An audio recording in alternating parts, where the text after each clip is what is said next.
You ask Tiger to solve. This deals with linear equations with one unknown.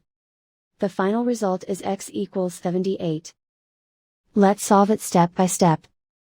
Simplify the expression. Find the greatest common factor of the numerator and denominator. Factor out and cancel the greatest common factor. Swap sides.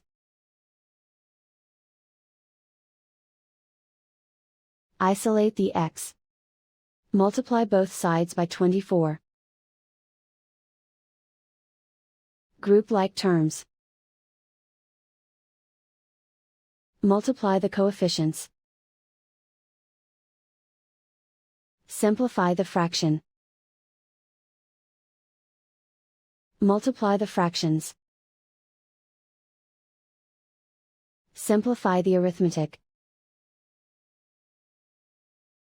And so the final result is x equals 78.